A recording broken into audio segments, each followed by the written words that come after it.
Mi esposa dijo, quiero que nuestro hijo se parezca a tu amigo, así que me acostaré con él, espero lo entiendas. Le di una sorpresa destructiva. Agatha siempre quiso hijos, siempre decía que era su sueño. No lo mencionaba como una idea lejana o como algo que algún día ocurriría, sino como una meta concreta, casi urgente. Desde que la conocí, ese tema aparecía en nuestras conversaciones con una frecuencia que, al principio, me parecía tierna. Yo lo interpretaba como una señal de que era una persona familiar, alguien que sabía lo que quería en la vida. Nos conocimos cuando ambos teníamos 28 años. La relación avanzó rápido, más de lo que yo estaba acostumbrado. A los 6 meses ya hablábamos de vivir juntos, al año estábamos buscando opciones, y antes de cumplir los 2 años de noviazgo, Agatha empezó a insistir con la boda. No fue una presión agresiva ni evidente, era más bien constante, como una gota que cae una y otra vez hasta que deja marca. No tiene sentido esperar tanto, decía. Ya nos conocemos, sabemos lo que queremos. Yo no estaba completamente convencido, pero tampoco tenía razones claras para negarme. No había grandes problemas entre nosotros. Discutíamos, sí, como cualquier pareja, pero nada que pareciera fuera de lo normal. Además, había algo en su forma de hablar que hacía que todo sonara lógico, incluso inevitable. Como si casarnos no fuera una decisión, sino el siguiente paso natural. Así que acepté. Nos casamos cuando ambos teníamos 30 años. Fue una ceremonia sencilla, con familiares cercanos y algunos amigos. Entre ellos estaba John, uno de mis amigos más antiguos. Lo conocía desde la universidad. Era una de esas personas que encajan fácilmente en cualquier ambiente, seguro de sí mismo, sociable, con una presencia que llamaba la atención sin esfuerzo. Tenía cabello rubio y ojos azules, rasgos que siempre habían sido motivo de comentarios, sobre todo porque no eran comunes en nuestro entorno. Recuerdo que Agatha lo notó desde la primera vez que se lo presenté, mucho antes de la boda. No de una manera evidente, pero sí lo suficiente como para que yo me diera cuenta. En ese momento no le di importancia. Era normal notar a alguien así. Después de casarnos, el tema de los hijos se volvió más frecuente. Ya no era una idea, sino un plan. Quiero empezar pronto, me decía. No quiero esperar años. Yo, en cambio, tenía dudas. No porque no quisiera hijos, sino porque sentía que aún no era el momento.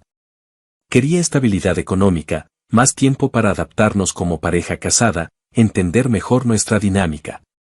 Pero cada vez que intentaba explicar eso, Agatha lo interpretaba como una negativa definitiva. Siempre hay algo, respondía. Siempre habrá una razón para esperar. Hubo semanas en las que parecía convencida, en las que decía que tal vez yo tenía razón, que podíamos darnos un poco más de tiempo. Pero ese estado nunca duraba mucho. Volvía al tema con la misma intensidad. Lo extraño era que, a medida que pasaba el tiempo, su postura empezó a cambiar de forma inconsistente. Un día hablaba de tener hijos como una prioridad absoluta y al siguiente decía que no estaba segura, que tal vez no era lo mejor en ese momento. He estado pensando, me dijo una noche. Quizá deberíamos replantearlo. Esa palabra, replantearlo, se quedó conmigo. No era la primera vez que la usaba, pero esta vez sonó diferente. Más fría, más calculada. ¿Replantear qué exactamente? Pregunté. Todo, respondió. Si queremos lo mismo, si estamos listos, esas cosas. No insistí en ese momento. Pensé que era una duda pasajera, algo normal. Pero a partir de ahí, comenzaron a aparecer comentarios que no encajaban del todo. Un día, mientras veíamos una serie, apareció un personaje con rasgos europeos muy marcados, piel clara, ojos azules, cabello rubio. Agatha lo señaló casi de inmediato. Me gustaría que nuestro hijo fuera así, dijo. Lo dijo de manera casual, como si estuviera hablando del clima. Eso no depende de nosotros, respondí. Es genética. Ella sonrió, pero no era una sonrisa natural. Bueno, a veces pasan cosas inesperadas. No le di mucha importancia en ese momento. Pensé que era un comentario superficial, algo sin mayor trasfondo. Pero no fue el único.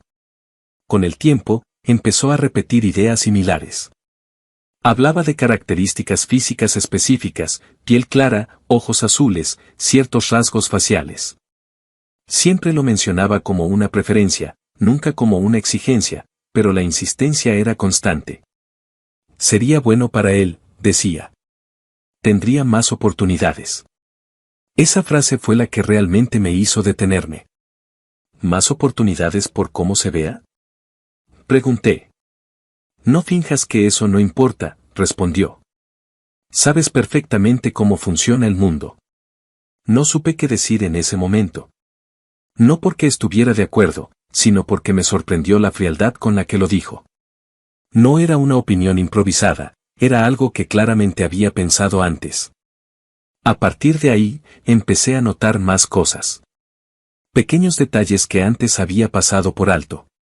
La forma en que observaba a ciertas personas, los comentarios que hacía en situaciones específicas, las comparaciones implícitas. Y, poco a poco, el nombre de John empezó a aparecer con más frecuencia en nuestras conversaciones. ¿Has hablado con John últimamente? Preguntaba de la nada. Sí, hace unos días, respondía. ¿Por qué? Solo curiosidad. No parecía algo importante, pero ocurría lo suficiente como para llamar mi atención. A veces mencionaba cosas sobre él sin que vinieran al caso. Comentarios sobre su trabajo, su apariencia, su forma de ser. Siempre ha sido muy seguro de sí mismo, decía. Sí, supongo. Y tiene buena genética. Esa última frase me dejó en silencio. No supe cómo responder sin que sonara como una acusación. En ese punto, todavía no tenía una idea clara de lo que estaba pasando. Solo tenía una sensación incómoda, como si hubiera algo fuera de lugar, pero no pudiera identificarlo con precisión. Intenté racionalizarlo. Pensé que tal vez estaba sobreinterpretando sus palabras, buscando patrones donde no los había. Después de todo, era mi esposa. Confiaba en ella. Pero esa confianza empezó a debilitarse el día que todo se volvió explícito. Fue una tarde cualquiera. Yo estaba en la sala revisando unos documentos del trabajo cuando la escuché moverse en la habitación. No le di importancia al principio, pero después de unos minutos noté algo extraño, el sonido de cajones abriéndose y cerrándose, pasos más rápidos de lo normal, como si estuviera apurada. Fui a la habitación y la encontré frente al espejo, arreglándose. Estaba más arreglada de lo habitual para un día sin planes aparentes. ¿Vas a salir? Pregunté. No respondió de inmediato. Se quedó mirando su reflejo por unos segundos, como si estuviera ensayando algo en su mente. Luego, bajó la mirada y, sin voltear completamente hacia mí, dijo. Sí. ¿A dónde? Entonces ocurrió algo que no esperaba. Su expresión cambió de forma abrupta. Sus ojos se humedecieron, o al menos eso parecía, pero no había lágrimas reales. Era una imitación de llanto, una representación. Necesito decirte algo, dijo. Su voz temblaba, pero había algo artificial en el tono. Sentí una presión en el pecho. No sabía por qué, pero en ese momento supe que lo que iba a decir no sería algo simple. ¿Qué pasa? Pregunté. Se giró lentamente hacia mí, manteniendo esa expresión de aparente angustia. He tomado una decisión difícil, continuó. Y no puedo seguir ocultándolo. No dije nada. Solo esperé. He estado pensando mucho en lo de tener un hijo, en lo que sería mejor para nosotros, para la familia. Su forma de hablar era extrañamente estructurada, como si estuviera leyendo un guión. Agatha, ve al punto, le dije. Entonces respiró hondo y lo dijo. Quiero que nuestro hijo se parezca a tu amigo John, así que me acostaré con él. Espero que lo entiendas. El silencio que siguió fue absoluto. No hubo confusión inmediata, ni enojo instantáneo. Solo una especie de vacío, como si mi mente necesitara tiempo para procesar lo que acababa de escuchar. ¿Qué? Fue lo único que pude decir. Ella dio un paso hacia mí, manteniendo esa expresión que intentaba parecer vulnerable. Sé que es difícil, dijo. Para mí también lo es. Pero lo hago por el bien de nuestra familia. La forma en que utilizó esa frase me resultó absurda. ¿Por el bien de la familia? Repetí. Sí. Quiero que nuestro hijo tenga las mejores oportunidades posibles. Y tú sabes que John tiene características que nosotros no podemos darle. La claridad con la que lo explicó eliminó cualquier duda, no era una idea impulsiva, ni una broma de mal gusto. Era algo que había pensado, analizado y decidido. ¿Y él? Pregunté, aunque ya sospechaba la respuesta. Está de acuerdo, respondió. Hablamos hace unos días. Esa fue la parte que terminó de romper cualquier intento de racionalizar la situación. No solo era una decisión unilateral. Era algo que había planeado con otra persona, alguien que yo consideraba un amigo. La miré, intentando encontrar alguna señal de duda, de arrepentimiento, de humanidad en lo que acababa de decir. Pero no la había. Solo había convicción. Va a ser difícil para mí, añadió, pero estoy dispuesta a hacerlo. Esa frase fue lo que finalmente activó algo en mí. No por lo que significaba, sino por lo que revelaba, en su mente, ella era la que estaba haciendo un sacrificio. Y en ese momento entendí que no estábamos teniendo la misma conversación.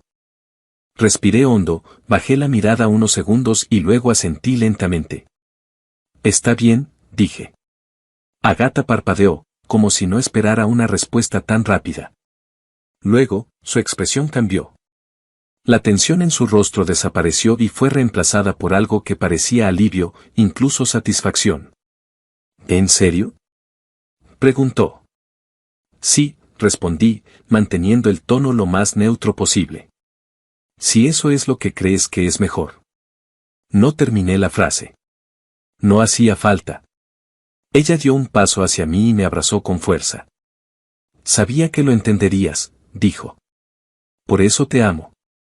No respondí al abrazo. Me quedé quieto, con los brazos a los lados, sintiendo una mezcla de incredulidad y algo más frío, más calculado. Esto es lo mejor para nosotros, continuó. Para nuestro futuro. Asentí ligeramente, aunque ya no estaba escuchando realmente. Mi mente estaba en otra parte, procesando lo que acababa de pasar y, sobre todo, lo que iba a hacer después. Se separó de mí y me miró con una sonrisa que intentaba ser reconfortante. Mañana, dijo.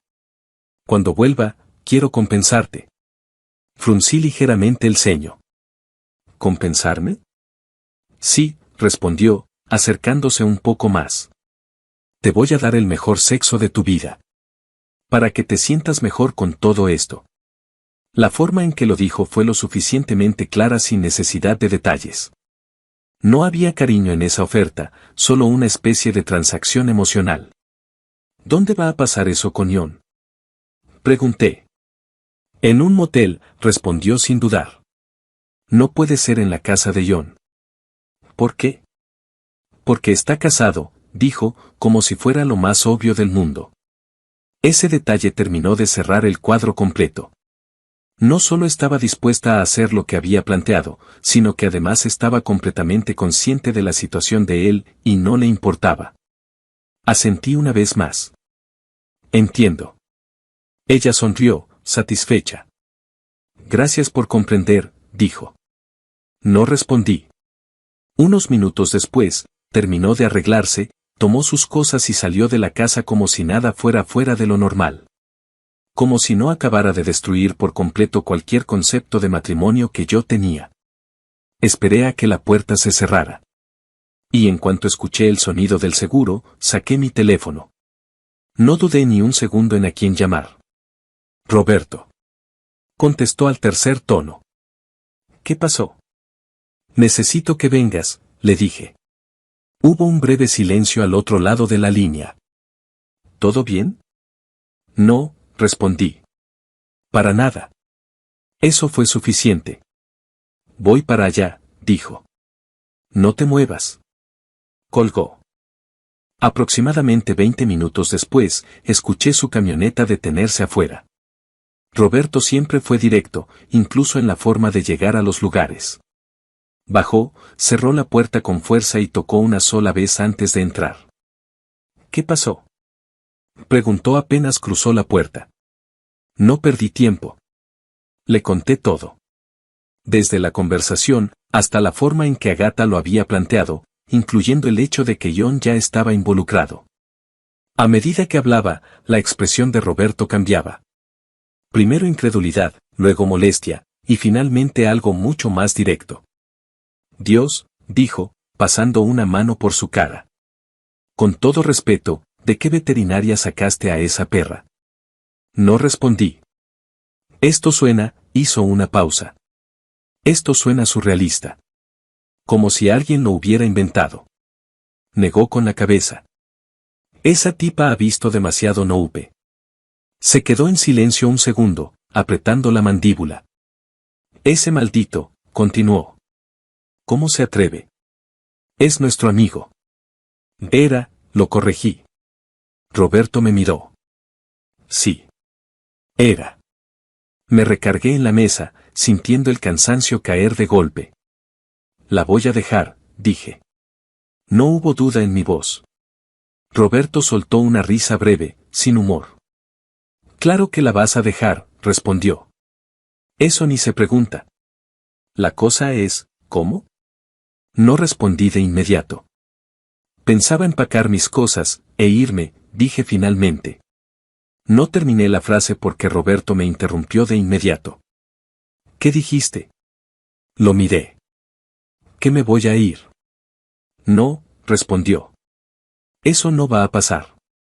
Su tono cambió. Ya no era solo molestia, era decisión. Tú pagas esta casa, continuó. Me estás diciendo que ella se va a ir con tu amigo, va a hacer lo que le da la gana, y encima se va a quedar con la casa que tú pagas. No respondí. No, repitió. Eso no va a pasar. Ni de broma. Se quedó en silencio unos segundos, pensando. Luego, levantó la mirada. ¿Sabes qué?, dijo. Vamos a hacer algo mejor. No pregunté. Solo lo miré. Voy por la camioneta, añadió. ¿Para qué? Confía en mí. Salió de la casa sin esperar respuesta. Un par de minutos después, escuché el motor de su pick-up encenderse. La acercó lo más posible a la entrada. Entró de nuevo y aplaudió una vez, como si estuviera iniciando una tarea. Vamos a trabajar. ¿Qué estás haciendo?, pregunté. Arreglando esto, respondió. Sin esperar más, caminó directo a la habitación y abrió el closet. Todo lo que sea de ella, dijo. Va para afuera. Me quedé quieto unos segundos, procesando la idea. ¿En serio? En serio, respondió. Si ella ya tomó su decisión, nosotros tomamos la nuestra. No había duda en su voz. Y en ese momento entendí que tenía razón. Así que lo ayudé. Empezamos a sacar todo, ropa, zapatos, accesorios, cajas con cosas personales. Roberto no tenía ningún tipo de delicadeza. Metía todo en bolsas negras, cerrándolas con fuerza. Que su nuevo plan familiar incluya hacerse cargo de esto, murmuró. En menos de una hora, prácticamente todo lo que era de Agatha estaba fuera de la casa. Subimos las bolsas a la camioneta una por una. Cuando terminamos, Roberto se apoyó en la puerta trasera de la pick-up. Falta una parte, dijo. ¿Cuál? Me miró directamente. El otro imbécil. No hizo falta explicar más. Nos subimos a la camioneta y condujimos hasta la casa de John. El trayecto fue en silencio. Cuando llegamos, la casa estaba iluminada. Había un auto en la entrada. Está, dijo Roberto. Bajamos. Roberto caminó directo a la puerta y tocó con fuerza. Unos segundos después, alguien abrió. No era John. Era su esposa. Nos miró confundida. Sí. Roberto no dudó. Necesitamos hablar contigo, dijo. Ella frunció el ceño, pero abrió un poco más la puerta. ¿Sobre qué? Roberto me miró un segundo, como dándome la oportunidad de hablar. Pero no lo hice. Así que lo hizo él. Sin rodeos. Le contó todo. Cada detalle. La expresión de ella cambió lentamente. De confusión, a incredulidad, y luego a algo más difícil de describir. No, murmuró.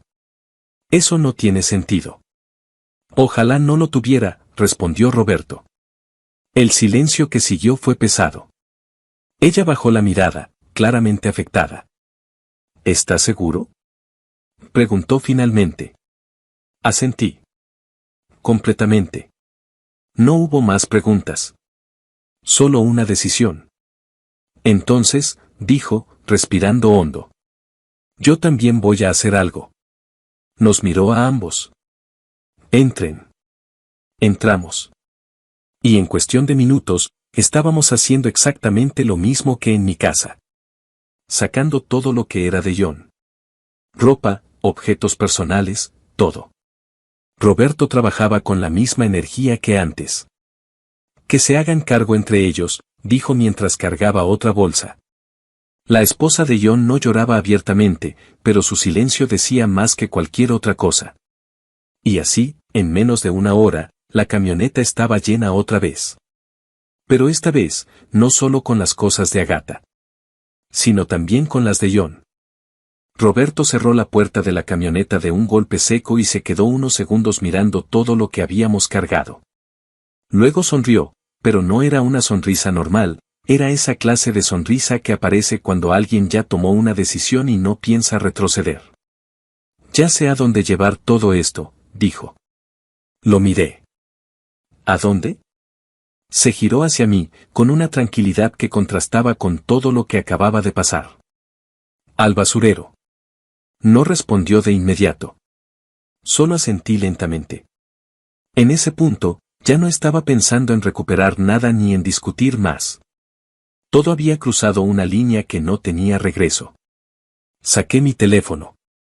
Primero llamé a Agatha. Sonó. Una vez. 2 veces. 3. No respondió. Colgué.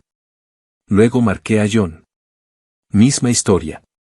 No respondió. Solté una risa breve, sin humor. Qué conveniente, murmuré. La esposa de John, que estaba de pie junto a la camioneta, marcó a John. Esta vez, sí contesto. Activó el altavoz. Hola, amor, se escuchó la voz de John. Estoy algo ocupado, recuerda que saldré hasta mañana del trabajo. Tomé el turno nocturno para nuestras vacaciones, amor. Hubo un segundo de silencio. Y entonces ella habló. Vete a la mierda. El cambio en el tono fue inmediato. No había duda, no había temblor. Era directo, seco. Sé perfectamente que estás cogiendo con Agatha, continuó. Vamos a tirar todas tus cosas, ropa, computadora y todo al basurero. Del otro lado de la línea hubo silencio. Un silencio pesado. Y antes de que John pudiera responder, Roberto se acercó al teléfono y habló con una sonrisa torcida. De hecho, dijo. Lo vamos a tirar a la trituradora de basura. La reacción no tardó. ¿Con quién estás? Preguntó John, alterado. ¿Me estás engañando con otro? La esposa soltó una risa corta, incrédula. Eres un sinvergüenza, respondió. Tienes 30 minutos para que tú y Agatha lleguen al basurero, o todo esto se va a hacer mierda. Incluyendo tu laptop del trabajo. Esa palabra cambió todo. No, no, no, dijo John rápidamente. Amor, recapacita. No sé de qué me hablas. Esa laptop es básicamente lo que me da de comer. Tengo cosas importantes ahí. Perfecto, respondió ella. Entonces corre. Hizo una pausa. Que empiece el juego. Y colgó. El silencio que quedó fue distinto. Más tenso, pero también más claro. Roberto soltó una carcajada. Me agradas, le dijo. Tienes una mente bastante cabrona. Esa última frase, muy estilo Hicksab. Ella no respondió. Solo cruzó los brazos, mirando la camioneta. Vamos, dijo finalmente. Nos subimos los tres. El trayecto al basurero fue corto, unos 15 minutos. Nadie habló demasiado. No hacía falta. Todo ya estaba decidido. Cuando llegamos, el lugar estaba prácticamente vacío. Solo se escuchaba el ruido lejano de maquinaria y el viento moviendo residuos ligeros. Roberto estacionó la camioneta cerca de una zona donde había una trituradora industrial. Era una de esas máquinas grandes, metálicas, que no dejan nada intacto. Aquí, dijo. Bajamos. El aire tenía ese olor característico a desecho, a humedad, a abandono. Pero en ese momento, eso era lo menos importante. Roberto abrió la parte trasera de la camioneta. Hay que bajar lo importante primero, dijo. Y eso hicimos.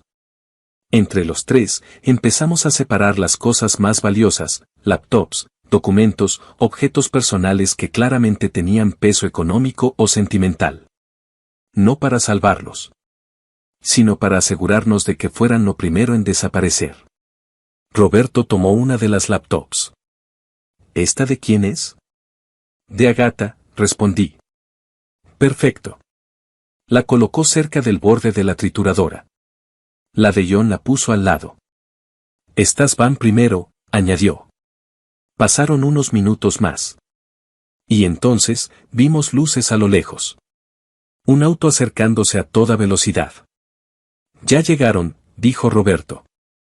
El coche se detuvo de golpe. Las puertas se abrieron. Agatha y John bajaron casi al mismo tiempo. Ambos se veían alterados. No solo por la situación, sino porque claramente no esperaban encontrarnos ahí, juntos. Agatha me miró primero. ¿Qué está pasando?, preguntó, con una mezcla de enojo y nerviosismo. No respondí. John, en cambio, fue directo hacia su esposa. ¿Qué es todo esto?, dijo. ¿Qué te pasa? Ella no se movió. 30 minutos, respondió. Llegaron a tiempo. John miró alrededor, notando la camioneta, las bolsas, las cosas acomodadas cerca de la trituradora. Su expresión cambió. No vas a hacer esto, dijo. Roberto dio un paso adelante. Observa, respondió. Agatha se acercó a mí. Apolo, dijo, bajando la voz. Esto no es necesario. Podemos hablarlo. La miré. Ya hablaste suficiente, respondí. No levanté la voz. No hacía falta. John, por su parte, intentó cambiar el enfoque. Se acercó a su esposa. Mira, dijo. Lo que sea que creas que está pasando, podemos arreglarlo. Y entonces hizo algo que, en otro contexto, podría haber funcionado. La abrazó. Ella dudó un segundo. Y luego le devolvió el abrazo. Hubo un silencio. Un momento suspendido.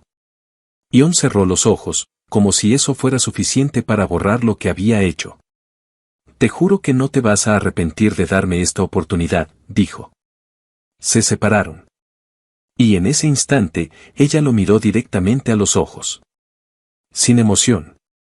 Sin duda. Destrúyelas. Fue una orden. Clara.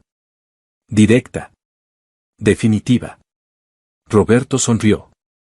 Con gusto. Sin perder tiempo, empujó la primera laptop hacia la trituradora. El sonido fue inmediato. Un crujido seco, metálico. Luego otro. Y otro más. Las piezas desaparecieron en segundos. John dio un paso adelante. No. Gritó. Pero ya era tarde. Roberto tomó la siguiente. Esta también, dijo. La lanzó. Más ruido. Más destrucción. Agatha intentó acercarse. Espera. Dijo. Pero yo me interpuse. No. Ella me miró, incrédula. Apolo. Se acabó. No hubo más discusión. Una por una, las cosas empezaron a desaparecer. Ropa, dispositivos, objetos personales. Todo. La trituradora no distinguía valor, historia ni intención. Solo destruía. Ion gritaba. Agatha suplicaba. Pero nadie se detuvo. Roberto incluso se reía en algunos momentos. No por crueldad gratuita, sino por la ironía de toda la situación. ¡Qué buen plan familiar!, murmuró. En menos de 20 minutos, prácticamente todo había desaparecido. No quedó nada relevante. Solo silencio. Y restos irreconocibles. Agatha se dejó caer de rodillas. Ion se quedó de pie, inmóvil, mirando la máquina.